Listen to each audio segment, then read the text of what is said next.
निंदा चुगली में लगे हैं। हुजूर कहा करते थे तुम्हें बस एक नियम अपनाना चाहिए। कबीर साहब कहा करते थे तुम क्यों लोगों के फटे में टांग अड़ाते हो, तुम अपना जीवन सुधारो। दूसरे के घर में अगर 1000 मालपुए भरे हो और तुम्हारा घर जल रहा हो, उस वक्त दूसरे के मालपुए कोई नहीं देखता। पहले लोग अपना घर साफ करते हैं, घर बचाते हैं। तुम अपने अंदर जीवन सुधारो। इसीलिए कबीर साहब कहते हैं साध हमारे सब बड़े अपनी अपनी भौर, शब्द पारखी जो मिले सो हमरे सिरमौर। क्यों निंदाओं में लगे हो, जो कर रहा है करने दो। कोई उल्टा बोल रहा है बोलने दो, कोई गाली दे रहा है देने दो, कोई धर्म के नाम पर दूसरे 1000 उल्टे काम कर रहा है, तुमसे क्या लेना देना। पहले तुम तो अच्छे हो जाओ, पहले तुम तो इस लायक बनो उसे कुछ बोल सको। तुम खुद कहीं पहुंचे नहीं और दूसरे को प्रकाश दिखाने चल पड़े। अपना दिया भी जला नहीं और दूसरे को रोशनी दिखाने चल पड़े, कैसे काम बनेगा। तो हुजूर कहा करते थे भक्ति सिर्फ प्रेम से उस प्रभु के लिए सब कुछ तैयार करने का नाम है। अपने आप को बना लो ऐसा जिसमें स्वामी जी आके बैठ जाए, जिसमें तुम्हारा गुरु आकर दर्शन देखे। तो हमारे जीवन में ऐसी प्रेम भक्ति आ सके, ऐसी हमें जुगत करनी है। स्वामी जी ने हम सबको एक बहुत बड़ी सेवा के कार्य में सौंपा होगा। आप सबको लगता है ना हमने नाम ले लिया तो बस हम अपने लिए जिम्मेदार हैं। तुम अपने लिए जिम्मेदार नहीं हो, सिर्फ तुम अपने आगे आने वाली पीढ़ियों के लिए भी जिम्मेदार हो।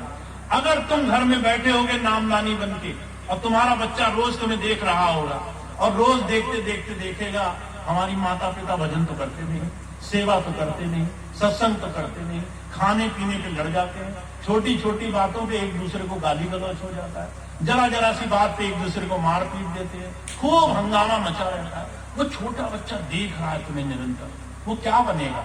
तुम कहते हो मेरा बच्चा बहुत अच्छा बने और वो देख रहा है कि मैं तो महाभारत में पैदा हुआ, मैं तो महाभारत ही करूंगा। महाभारत का जन्मा महाभारत ही करेगा। जो महाभारत देख रहा है वो महाभारत से बाहर नहीं निकल पाएगा, वो शांति में नहीं जा पाएगा। ध्यान रखो, अपने घर को स्वर्ग बनाओ, अपने घर को पवित्र करो, अपने परिवार को अच्छा बनाओ, अपने लोगों में प्रेम बांटो, अपने आप में एक दूसरे की छोटी छोटी बुराइयों को क्षमा करना सीखो। कई बार भाई बहन आते मेरे पास, कहने लगे भैया जी खाना बनाया नमक भूल गए। अरे मैंने कहा 1000 बार अच्छा बनाया होगा, एक बार भूल गए। तुम्हें नमक याद दिलाना जरूरी है? तुम्हें सिर्फ नमक ही दिखा, तुम एक बार तारीफ नहीं कर सकते कि अरे भाई बहुत अच्छा बना है। 1000 बार अच्छा बना, एक बार कम अच्छा बना, तुम्हारे कौन सा कुछ बिगड़ जाएगा। तारीफ करके देखो, एक बार प्रशंसा करके देखो, एक बार बुराई भूल के देखो, एक बार छोटी सी त्रुटि को माफ करके देखो। तुम्हें लगे छोटी सी गलती हो गई, माफ कर दो, जाने दो और प्यार से कहो कोई बात नहीं, मैं साथ खड़ा हूं, तुम घबराओ मत, तुम बिल्कुल चिंता मत करो। तुमने जिस दिन ऐसा अपना घर बना लिया ना, उस दिन स्वामी जी तुम्हारे घर में विराज करेंगे, उस दिन स्वामी जी तुम्हारे घर में वास करेंगे, उस दिन उनका तुम्हारे हृदय में वास होगा, तुम्हारे जीवन से गुरु बोलेगा, तुम्हारे आचरण तुम्हारी वाणी से गुरु की बात निकलेगी। तो हम ऐसा अपने स्वामी जी को पाना चाहते हैं और उसको पाने के लिए हमें कुछ करना पड़ेगा। मैं बस एक बात जानता हूं, अगर आपने गुरु को अपने हृदय में बसाना है तो आपने अपना घर बिल्कुल स्वर्ग की तरह सुंदर बनाना होगा। आपको बड़े प्रेम भाव से, बड़े सत्कार से, बड़ा एक दूसरे का मान रख करके जीवन में आगे बढ़ना होगा। जब आप ऐसे बढ़ोगे ना, तब आपका घर बड़ा सुंदर हो जाएगा, तब आपका जीवन बड़ा सुंदर हो जाएगा, तब आपकी भक्ति बड़ी सुंदर हो जाएगी। तो ऐसी भक्ति हमें बनानी है ताकि लोग हमें देखें और वो भक्त हो जाने की कामना करें। लोग हमें देखें और उनको चिढ़ हो जाए कि हमने क्यों जीवन बर्बाद कर दिया। हम भी किसी गुरु के पास जुड़ जाते, हमें भी गुरु का सानिध्य मिलता। हुजूर कहा करते थे तुम ऐसे ही नहीं जन्मे हो, हर एक सत्संगी भाई बहन गुरु का संदेश वाहक है। गांव कस्बे मोहल्ले जहां जहां वो रहता है वो गुरु का प्रतीक है। जब कोई दुनियादार एक सत्संगी को देखता है तो वो देखता है कि मैं क्या देख रहा हूं, मैं एक दूसरा दुनियादार देख रहा हूं। ये दुनिया से एकदम विलक, एकदम ऐसी सुंदर छवि वाले मनुष्य को देख रहा हूं जिसने जीवन में बहुत कुछ पा लिया, जो जीवन में बहुत सुंदर हो गया, जिसके जीवन में चमत्कार हो गया।